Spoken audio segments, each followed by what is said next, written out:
लेकिन प्रारंभिक जांच में सामने आया है कि उससे जुड़े हुए जिन अभियुक्तों को एसटीएफ या यूपी पुलिस की कार्रवाई में पकड़ा गया है, उनके कुछ संबंध समाजवादी पार्टी से सामने आए हैं और समाजवादी पार्टी जो अपने कार्य के अनुरूप जिसका जो बदनाम हो चुकी है और पहले से कुख्यात है, इस पूरे मामले में भी उसकी संलिप्तता आएगी। चूंकि एसआईटी, एक राज्य स्तर की एसआईटी इस पूरे मामले की निगरानी कर रही है, जिसमें यूपी पुलिस, एफएसडीए, इनसे जुड़े हुए सभी अधिकारी मौजूद हैं। इनके अवैध रूप से तस्करी के साथ साथ इससे जुड़े हुए अन्य जो महत्वपूर्ण पहलू होंगे, किन किन लोगों के पास ये धन गया है, ये बातें भी सबके सामने आएंगी और इस बारे में पूरी रिपोर्ट आने के बाद ही इसके बारे में कुछ कहा जा सकता है। लेकिन ये जरूर मैं कह सकता हूँ कि जो सपा प्रमुख के द्वारा कहा जा रहा है, ये वही स्थिति है कि यही कसूर मैं बार बार करता रहा, धूल चेहरे पर थी और आईना साफ करता रहा। हालांकि मैं शायर नहीं हूँ, लेकिन हमारे आदरणीय उदय प्रताप सिंह जी राष्ट्रीय कवि हैं और इधर हिंदी, उर्दू, उसमें इनका बहुत बड़ा सम्मान है। नेताजी के गुरु रहे, तो हमारे तो बहुत सम्मानित हैं और समय समय पे इनकी कविताएं, शेर, और मुझे याद है कि जब मैं मुख्यमंत्री था और इनकी बहुत फेमस न मेरा है न तेरा है, उस समय मैंने बहुत सारे देश के प्रतिष्ठित लोगों को भेजा था नए साल की बधाई पर, या त्योहार की बधाई भी मुझे याद नहीं आ रहा है, क्योंकि अब एज के हिसाब से मेमोरी और रील्स की वजह से मेमोरी चली जाती है।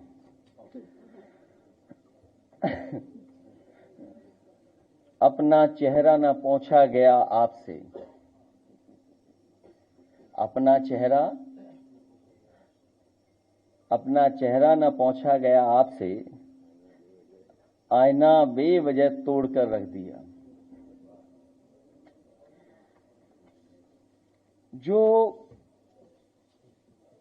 घटनाक्रम चल रहा है और कोडीन को लेकर के बहुत महत्वपूर्ण बातें सरकार छिपा रही है, और एक इसके हम टाइमलाइन देखें और फॉलोअप करें स्टोरी, जो स्टोरी को अगर हम फॉलोअप करेंगे, आवाज एक ये वाला बंद कर देना आप, अच्छा ठीक है। अगर हम स्टोरी को फॉलोअप करें, उत्तर प्रदेश में एक ट्रक के पकड़े जाने से कफ सिरप के अंतर्राष्ट्रीय रैकेट का कैसे पता चला। उत्तर प्रदेश में एक ट्रक के पकड़े जाने से कफ सिरप के अंतर्राष्ट्रीय रैकेट का कैसे पता चला। यूपी 3.5 करोड़ का कफ सिरप पकड़ा गया, बांग्लादेश से चूने के बोरे के आड़ में 4 ट्रकों से लाया जा रहा था।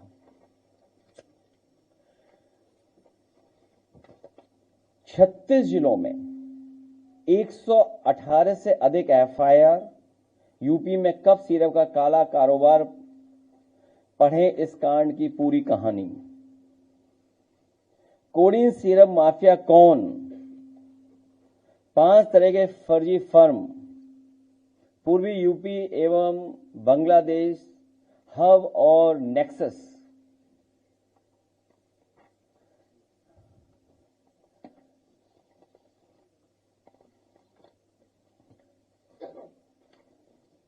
कई तस्वीरें दिखाई जा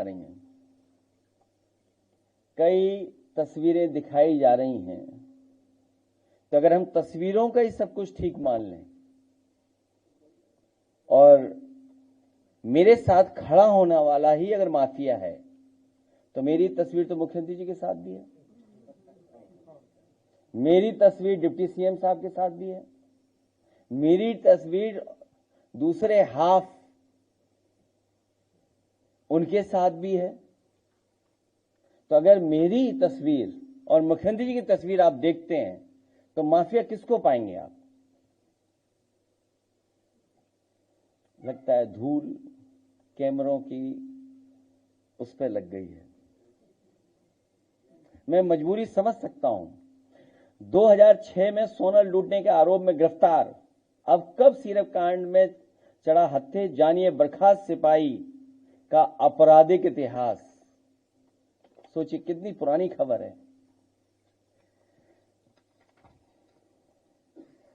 यही कसूर रहा इनका, दिखाने को औरों के बच्चे गोद में खिलाते रहे, पर पैसों के लालच में बच्चों की जान दांव पर लगाते रहे।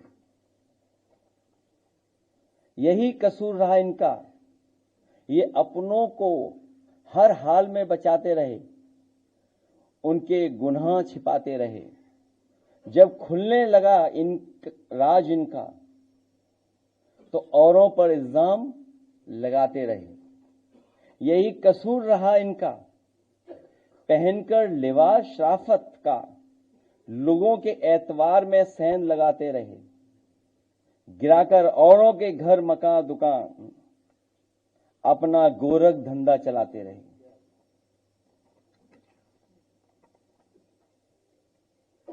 किसी प्रदेश का मुख्यमंत्री झूठ बोले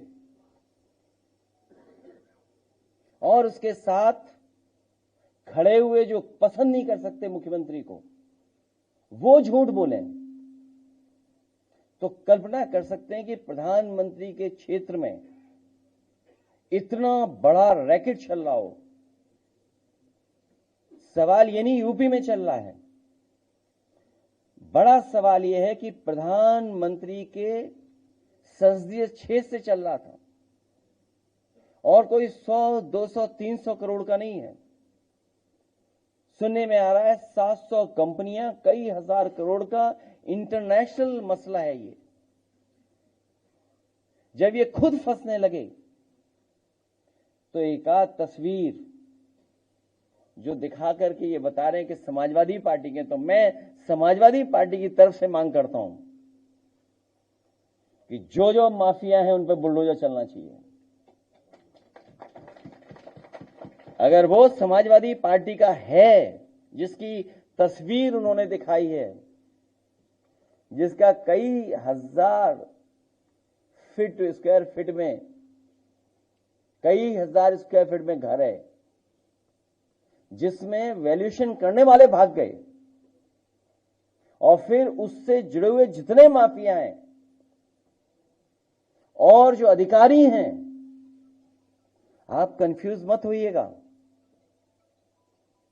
जो अधिकारियों का नेक्सस है, जो अधिकारियों की लड़ाई है, उसकी वजह से भी जनता को कुछ सच्चाई पता लग रही है।